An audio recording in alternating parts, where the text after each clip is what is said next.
ತಲುಪಿಸ್ತಾರೆ ನನ್ನ ಸಹೋದ್ಯೋಗಿ ರಂಜಿತ್. ಧನ್ಯವಾದಗಳು ತಮ್ಮೆಲ್ಲ ಮಾಹಿತಿಗೆ. ಇನ್ನ ಬೇಬಿ ಬೆಟ್ಟದಲ್ಲಿ ಟ್ರಯಲ್ ಬ್ಲಾಸ್ಟ್ಗೆ ಸರ್ಕಾರ ಎಲ್ಲಾ ರೀತಿಯ ಸಿದ್ಧತೆ ಮಾಡಿಕೊಳ್ತಾ ಇದೆ.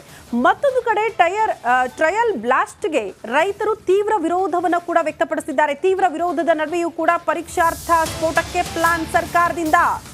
ರೈತರು ಇಷ್ಟೆಲ್ಲ ಹೋರಾಟ ಮಾಡಿದ್ರು, ಪ್ರತಿಭಟನೆ ಮಾಡಿದ್ರು, ಆಕ್ರೋಶ ವ್ಯಕ್ತಪಡಿಸಿದ್ರು ಕೂಡ ಸರ್ಕಾರ ಇಲ್ಲ, ಬೇಬಿ ಬೆಟ್ಟದಲ್ಲಿ ಟ್ರಯಲ್ ಬ್ಲಾಸ್ಟ್ ನಡೆಯುತ್ತೆ, ಅದಕ್ಕೆ ಸಿದ್ಧತೆ ಮಾಡಿಕೊಂಡಿದ್ದೀವಿ ಅನ್ನುವಂತಹ ವಿಚಾರವನ್ನ ಸರ್ಕಾರ ಪ್ರಸ್ತಾಪ ಮಾಡ್ತಿದೆ.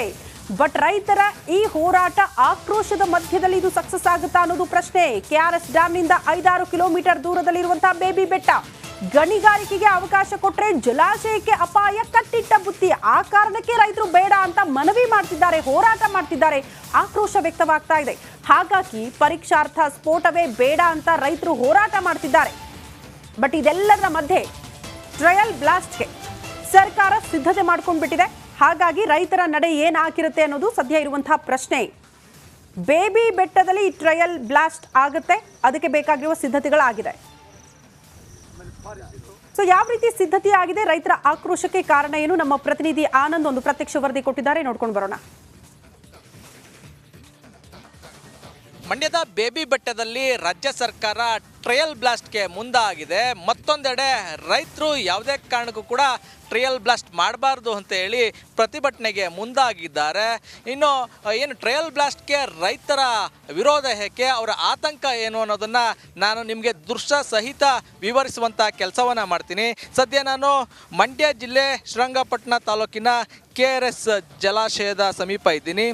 ಏನು ಮಂಡ್ಯ ಜಿಲ್ಲೆ ಮಾತ್ರ ಅಲ್ಲ, ಹಳೆ ಮೈಸೂರು ಭಾಗದ ಜೀವನಾಡಿಯಾಗಿರುವಂಥ KRS ಜಲಾಶಯಕ್ಕೆ ಬೇಬಿ ಬೆಟ್ಟದ ಗಣಿಗಾರಿಕೆಯಿಂದ ಆಪತ್ತು ಎದುರಾಗಿತ್ತು. 16 ವರ್ಷಗಳಿಂದ ಅಲ್ಲಿ ನಿರಂತರವಾಗಿ ಗಣಿಗಾರಿಕೆಯನ್ನು ಮಾಡ್ಕೊಂಡು ಬರಲಾಗ್ತಾ ಇತ್ತು. ಆದರೆ ಕ್ರಮೇಣ ಅಲ್ಲಿ ಭಾರಿ ಪ್ರಮಾಣದ ಸ್ಫೋಟಕಗಳನ್ನು ಬಳಸಿ ಕಲ್ಲು ಗಣಿಗಾರಿಕೆಯನ್ನು ಮಾಡೋದಕ್ಕೆ ಶುರು ಮಾಡಿದರು.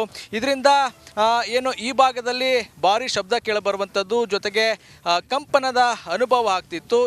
ಇದು ಎಲ್ಲೋ ಒಂದು ಕಡೆ ಡ್ಯಾಮ್ಗೆ ಏನೋ ಅಪಾಯ ತಂದೊಡ್ಬೋದು ಅನ್ನೋ ಕಾರಣಕ್ಕಾಗಿ ಅಲ್ಲಿ ನಡೀತಿದ್ದಂಥ ಕಲ್ಲು ಗಣಿಗಾರಿಕೆಯನ್ನು ನಿಷೇಧ ಮಾಡಲಾಗಿತ್ತು. ಆದರೆ ಅದೇ ಜಾಗದಲ್ಲಿ ಮತ್ತೆ ಕಲ್ಲು ಗಣಿಗಾರಿಕೆಗೆ ಅನುಮತಿಯನ್ನು ಪಡ್ಕೊಳ್ಬೇಕು ಅನ್ನೋ ನಿಟ್ಟಿನಲ್ಲಿ ಗಣಿ ಮಾಲೀಕರು ಸಾಕಷ್ಟು ಪ್ರಯತ್ನವನ್ನು ಮುಂದುವರಿಸ್ಕೊಂಡು ಬಂದಿದ್ದರು. ಒಂದು ಕಡೆ ರಾಜಕಾರಣಿಗಳ ಮೇಲೆ ಒತ್ತಡವನ್ನು ಹಾಕುವಂಥದ್ದು, ಮತ್ತೊಂದು ಕಡೆ ನ್ಯಾಯಾಲಯದ ಮೆಟ್ಟಿಲೇರಿದ್ರು.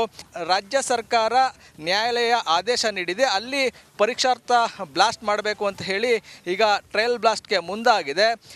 ಡ್ಯಾಮ್ಗೆ ಅಲ್ಲಿ ನಡೆಯುವಂಥ ಗಣಿಗಾರಿಕೆಯಿಂದ ಅಪಾಯ ಇದೆಯೋ ಇಲ್ವೋ ಅನ್ನೋದನ್ನು ತಿಳ್ಕೊಳ್ಳೋದಕ್ಕೆ ಟ್ರಯಲ್ ಬ್ಲಾಸ್ಟನ್ನು ಮಾಡಲಾಗ್ತಾ ಇದೆ. ಆದರೆ ಟ್ರಯಲ್ ಬ್ಲಾಸ್ಟೇ ಸರಿ ಇಲ್ಲ ಅಂತ ಹೇಳಿ ರೈತರು ಅಸಮಾಧಾನವನ್ನು ಹೊರಹಾಕ್ತಾ ಇದ್ದಾರೆ.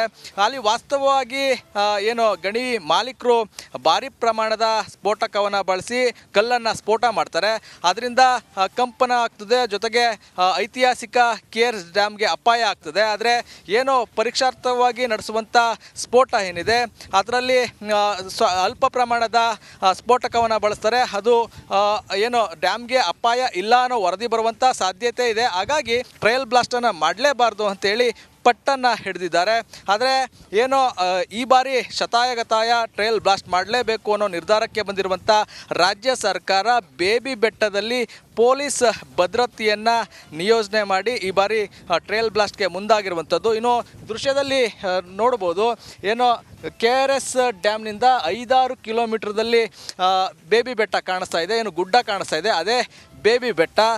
ಹಿಂದೆ ವಿಶಾಲವಾಗಿ ಬೇಬಿ ಬೆಟ್ಟ ಇತ್ತು, ಆದರೆ ಅಲ್ಲಿ ನಡೀತಿದ್ದಂಥ ಗಣಿಗಾರಿಕೆಯಿಂದ ಸಾಕಷ್ಟು ಬೆಟ್ಟಗಳು ಕರಗೋಗಿವೆ. ಈಗ ಉಳಿದಿರುವಂಥ ಬೆಟ್ಟಗಳಲ್ಲಿ ಗಣಿಗಾರಿಕೆಯನ್ನು ಮಾಡಲೇಬೇಕು ಅನ್ನೋ ಕಾರಣಕ್ಕಾಗಿ ಗಣಿ ಮಾಲೀಕರು ಪ್ರಯತ್ನವನ್ನು ಮಾಡ್ತಾ ಇದ್ದಾರೆ. ಆದರೆ ಯಾವುದೇ ಕಾರಣಕ್ಕೂ ಕೂಡ ಅಲ್ಲಿ ಟ್ರಯಲ್ ಬ್ಲಾಸ್ಟ್ ಮಾಡೋದಕ್ಕೆ ಅವಕಾಶ ಕೊಡಬಾರ್ದು ಅಂತೇಳಿ ರೈತರು ಆಗ್ರಹಿಸ್ತಾ ಇದ್ದಾರೆ.